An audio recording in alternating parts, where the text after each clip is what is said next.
How's it going, YouTube? Another week and another Wednesday update from Jagex. Let's get into it. I believe today's main focus is part 3 of the summer sweep up. You can see here with the title. It's going to be highlighting Hunter and skilling. So let's get to it. There's some known issues. So right now, they talk about how you can only buy one shark lure pack per world. This is to be cold fixed for next week. In the meantime, there's a workaround. Essentially allowing you to use the version of the shop you'd see if you don't have the barbarian fishing unlocked. This means that the pearl fishing rod will be temporarily unavailable, but will be purchasable again next week once we fix this version of the shop. And due to a hot fix to resolve an issue with the jeweler's chisel, you may now notice that chiseling first gems when you're making multiple bolt tips will be a bit slower. However, the rest of the gems should be chiseled at the improved 2-tick rate. We hope to improve this in a future update. And then players with multiple fish sacks are only being refunded the difference in the cost for one fish sack, and that's to be cold fix. So they're continuing on the sweep up. It's been a while since I've done a tour, is what I usually call it, this week in RuneScape. Last summer, or I guess the last or part 2 of the summer sweep up was dedicated to Chambers of Vizeric was the big one, fixing the drop rates for items, making the prayer scrolls less common and stuff like Ancestral more common. And then I think agility was the other really big part. And then the first summer sweep up, I know it's been a while, but I'm going to continue where we start, which is today. The first summer sweep up was highlighting changes to weapons, things like CG, and other really critical areas that needed some uplift to be kind of more in line with modern old school RuneScape, right? So stuff that, like I said, this is like a quick highlight, at least of those past few ones. But looking forward to this sweep up. Improvements to Hunter, Guardians of the Rift, Tempoross, Coral, and a lot more. So we can go through here. So summer sweep up, right? Third batch. We're picking up where we left off with the summer sweep up. The first round and the second round changes have already been released, as you already know. And this would bring improvement to the Hunter, Guardians of the Rift, Tempoross, Coral, and more. So for Hunter improvements, we're going to talk about Birdhouses. If you read our initial sweep up blogs, then you'll have been anxiously awaiting this one. But today marks a number of changes to Birdhouses to reduce their Hunter XP output and bolster their bird nest output, in an effort to make them feel a little less mandatory for Hunter training. The original blog contains a much more detailed rationale, but the headline here is that Birdhouses run accounts for about 80% of all XP gained from level 30 to 80. It's crazy. Technically, back then in my iron, what I did was I think Birdhouses till like unlock chins, and then I did Chinchampas for most of my Hunter XP after, hence why I really enjoy Chinchampas. But as you can see here, they're concerned that it's essentially the only thing you do for Hunter for the longest time. So seeing it as one of the most skewed for any skill in old school. When one method proves this dominant, it makes it hard for us to add new methods in the middle ground or improve on existing methods, i.e. like they just added the Goat Pit with Wormscrag.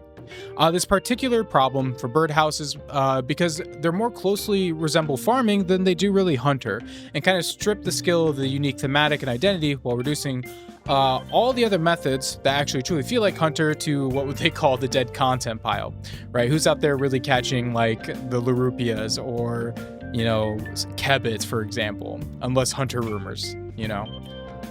With improvements, though, to other Hunter's methods coming in today's blog, we think this is a perfect time to put Birdhouses in a healthier spot, where they're still decent XP, but feel more like an activity that you might opt into for some passive bird nest, which, you know, they still sell for a pretty penny, right? It's how you make Cerebrews. Rather than an activity that you would have to do to level Hunter. But it's enough talk. Let's talk about the numbers. Here's what's changing today. So as far as the bird nest buffs, right? These are buffs to bird nests. The number of rolls for nests from all tiers of birdhouses lowered from 10 to 5. The success rate on any given roll for a nest is tripled. And these changes should give about a 50% increase to the number of nests obtained and should make the quantity you obtain more consistent and less spiky. So you're not overfilling your inventory on some runs, but leaving empty-handed on others. And this is really nice. This is someone who's been putting a lot of torsals down or toadflax. I have a large lack of bird nests, so this is going to be really nice for my iron. XP changes, though. You can kind of see that regular, oak, and willow and teak birdhouses all are getting a 60% decrease in XP. Maple's getting a 55, mahogany with a 50% decrease, yew for the 40, magic with a 15, but redwoods will stay unchanged. Let's see how we're going to improve, though, those other hunter methods to help compensate, making it so you're not just doing birdhouses the whole time. You still want to do it for bird nest, obviously, but they really want you to actually handle other hunter skills, and they're going to start with falconry, right? Engaging in falconry through Matthias has just got a lot smoother. You'll no longer be held in place while the falcon is chasing a kebbit, meaning you can now reposition or walk around while the falcon chases its prey. You can ask your falcon to catch a kebbit even if your inventory is full. Excess resources are discarded to avoid cluttering the floor, except hunter rumor items. These will go on the floor if your inventory is full. Furs will only be discarded if your fur pouch and inventory are full. And if your inventory is full, but you have the bone crusher or bone crusher necklace, bones will continue to be crushed for prayer XP. If you are wearing a bone crusher necklace, your prayer points will continue to be restored. You no longer will be interrupted while walking towards Matthias if he sends or receives his falcon. Aerial fishing, right? Those are changes here. They've seemed streamlined to allow for a lower click intensity while allowing more downtime and making interactions feel smoother. If you're a player who enjoys a high intensity aerial fishing, then the first change on our list should make that rapid fire catching more reliable to keep chaining together. Increase the distance at which you're able to perform a quick catches from a 5x5 to a 7x7 area, an effect that means you're more likely to chain together back-to-back catches every tick if you'd like to play at this level of intensity. You can now unlock a toggle by speaking to Allery the Angler that allows your cormorant to eat fish if your inventory is... eat fish in your inventory if you do not have an appropriate bait. I almost misread that. This reduces the need for you to make fish off cuts as you go and make the activity considerably less click intensive.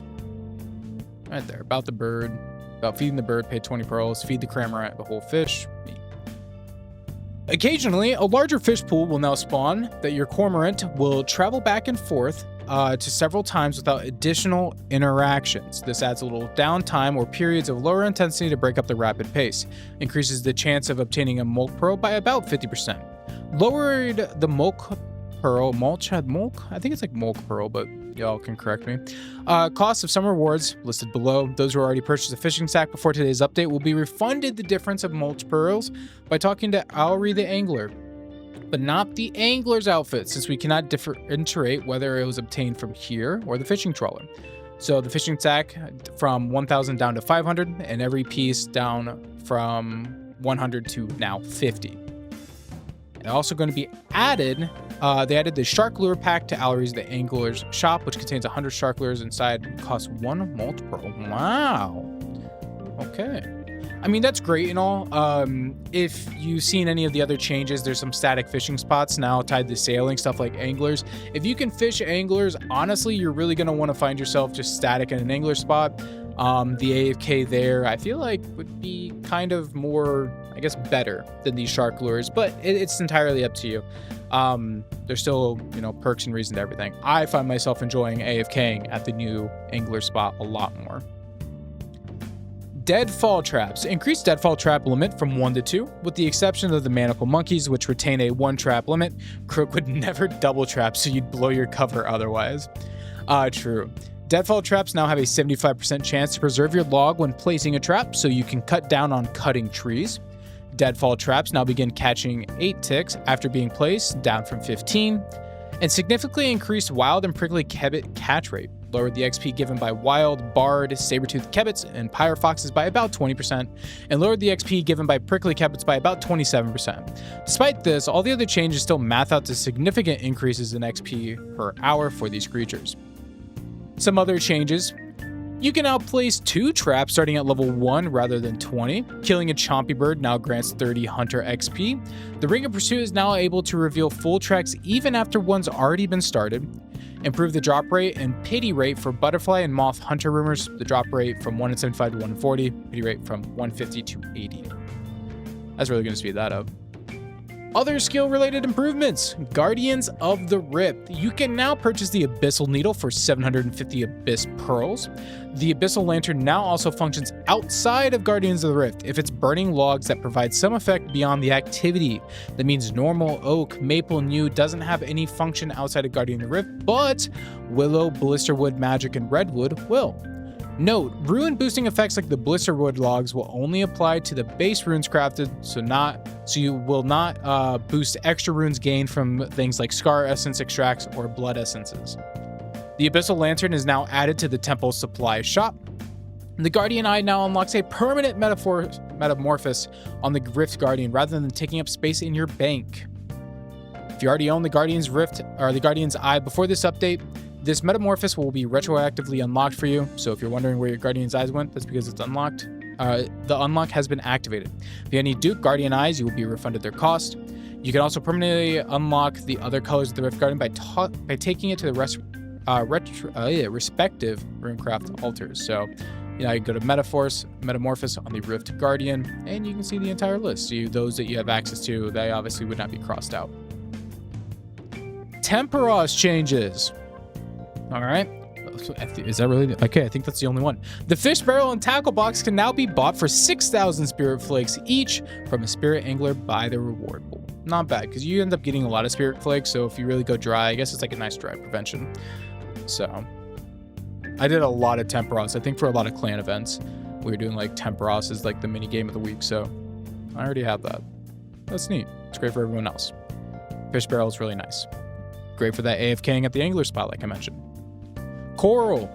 We increased the harvest lives of coral to 6, up from 4. And the chance to obtain coral frags from their associated thieving chests reduced to 1 in 20, down from 1 in 15.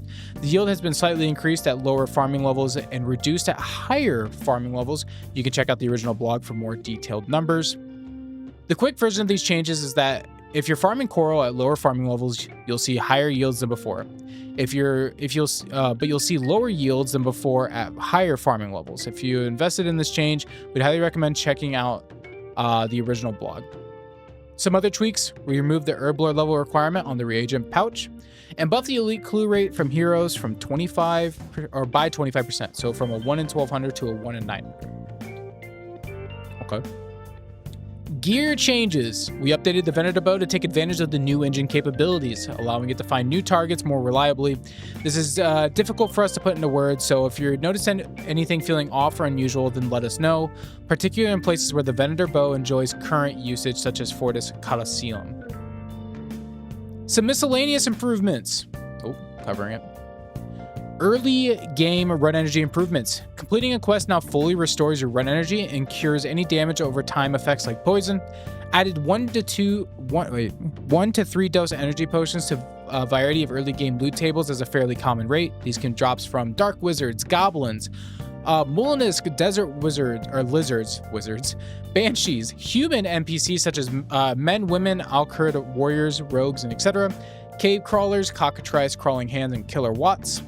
Buffed energy potion to restore by 15% run energy per dose, up from 10. The giant squirrel pet drop rate for the colossal worm agility course has now been increased to match the longer duration following last week's update. We still have a handful of smaller sweep up changes that we didn't have time for this week. Those are currently penciled in for release on September 2nd. That's 2 weeks from now. So if you're still waiting on specific change, you've not got long until it goes live, or it'll be live. All right. Wormed Crag changes. We improved the Jeweler's Chisel to speed up bolt tip production. As pulled, the Jeweler's Chisel now cuts bolts tips from gems in 2 ticks instead of 5. It also has a 1 in 10 chance of cutting 2 gems into bolt tips at once. Aggie and Mr. McGroot will now follow you without getting stuck. Aggie no longer has a shadow underneath it. Alchemy spells can now be used on the Jeweler Chisels. A high alch value of 60,000 GP has been introduced for the item. Fixed an issue where the Hollowfell attacks could sometimes be treated as facing the wrong direction, and fixed a bug where the Worm's Crag Cathedral staircase was easy to misclick from the outside, the cathedral. Additionally, we've identified some unintended interactions as Mortimer using Partner Slayer. With Partner Slayer, players used to be able to get more than 3 task choices from Mortimer between them, and then share the most preferred one with each other. Also, players who had not unlocked Mortimer used to be able to get tasks with modifiers using the system. To address, we've made the following changes. You can no longer partner with another player if you have rolled a task with Mortimer and have not yet selected one yet. If your Slayer partner is offline when your tasks are rolled, they will no longer be considered your Slayer partner, and Mortimer tasks can no longer be shared with other players that haven't unlocked Mortimer. These changes ensure that Slayer partners can only pick from 3 tasks rather than 6, and that his tasks are only available to players who have unlocked them. Other sailing changes. The new fishing spot where you can fish from your boat now have map icons. Fixed a bug where Group Ironman could use the facility on other players' boat without being subject to the usual Ironman restrictions. Criminal gangs of Corin no longer violate physical laws by standing on sea. In other regards, they remain rule breakers as before. I wish I would have saw that. Other changes. Oh boy. Ever since Mortimer's addition, the Slayer task interface has had a scroll bar, meaning blocked tasks were no longer visible at a glance. To address this, the Slayer task interface will now automatically resize vertically. No more needed for scrolling. Note that your client window must be large enough to accommodate the resized interface. Increase the vampire snail's health scaling to better account for the additional damage dealt by large group players. Good luck to any would-be snail masters. Various hunter saplings across Narda, Great Conch, Charred Island, and Orina have been adjusted to stop players standing inside the saplings. This incidentally stopped the player from catching anything in that trap. Fixed a bug where the navigator track wasn't being unlocked after completing the Fremnik trials in some niche cases. If you're affected by this, attempting to re-enter Swenson, the navigator's maze, will now unlock the track for you. Charges are now correctly consumed from the bottomless milk bucket when a follower cat drinks from it while fighting Hellrat's behemoths. Mahogany treasure chest is now listed in the construction skill guide. Corrected the Herblore skill guide icon of the extended stamina potion. To prevent accidental misclicks, the rocks around the leprechaun near the Ardoon farming patch have now been made non-interactive. Fixed a graphical issue with the Clue Hunter trousers. Fixed various steps across Gilnor from clipping with terrain. And more item names have had their capitalization corrected. Following last week's changes to god-themed items, this round includes Scythe of Vertur, Helm of Niznot, and various books. Merch! The Voidwakel metal miniature display made by Angelscapes is guaranteed a hit for any collector. The perfect tribute to one of the old-school RuneScape's most sought-after PvP blades, crafted from black nickel with a vibrant jelly enamel detailing. It comes mounted on a custom metal display stand. This is a 2.5D miniature. It is great to display on any shelf or desk. This is a special online store variant with distinct packaging to the version Lucky VIP ticket holders received in their goodie bag at DMM. Oh, okay. So ours is special, I guess. I have one.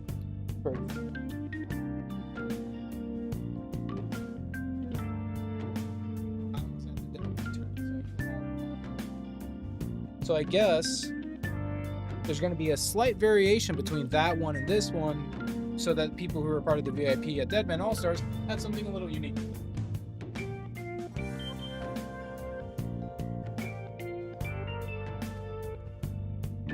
It's good to know. I mean, if I were to be honest, I was a little bummed when I kind of saw this because I bought the VIP package because I was told we're gonna have some really cool things. It's good to know that I guess mine has a special version to it compared to those that will be sold on the shop. So that's good to know. Very cool. You can also get your hands on another piece from Angelscapes, a keyring replica of the Voidwaker, plus the Bow of Faradhian, Faradhian and its corrupted variant. I might have to do that. I obviously have my corrupted bow up there. I might have to get the keychain of it too. And you can get it there at runescapemerch.com. Organized Chaos. The vampire snail, something slimy has stirred in the Sothfa Forest. Join us Friday, August 28th at 11 a.m. local for a vampire snail mass with mods Acorn and Lenny. We'll be live on Twitch and gathering for the fight over on World 520. Make sure you got access to Vampirium. Will you be the snail master? Fun. And then for more details, you can check out there. As far as the PvP World Rota, the PvP Rota has been moved to Period B. So World 560, the UK is the PvP world. 319 in US is the Bounty Hunter world. 579 US is the high risk PvP world. 561 UK is the free-to-play PvP world, and 580, which is a US world, is the LMS competitive. World 390, which is Australian for LMS competitive, has been deactivated with this rota, and World 569 Australian for the bounty hunter has been deactivated with this rota. The PvP arena is using one defense pure loadouts, and it's ranked duels and tournaments this weekend. And that's everything. Not bad. It's really fun seeing these changes. I think they're kind of knocking it out of the park as far as these summer sweep ups, handling some very big areas that needed improvements while also kind of covering some smaller, more fun areas. So, you know, this is great to see, and excited to see what they have coming to, will come with the next batch, right? So that is it for me today. And that is your summer sweep up part 3. That is your This Week in RuneScape, August 19th. You all have a wonderful rest of your day, and I hopefully will catch you live on Twitch, twitch.tv/memotext. That'll be live. Big news for at least tied to the stream. Friday, I will be doing Desert Treasure 2 Guideless. So if you want to watch me suffer, while I already struggle with Secrets of the North, if you want to watch me struggle with a harder quest, show up Friday, make fun of me, point and laugh. But no hints, no help. I would like to do this completely guideless and try to solve the puzzles all by myself. So hopefully I will see you there. Other than that, you have a good one.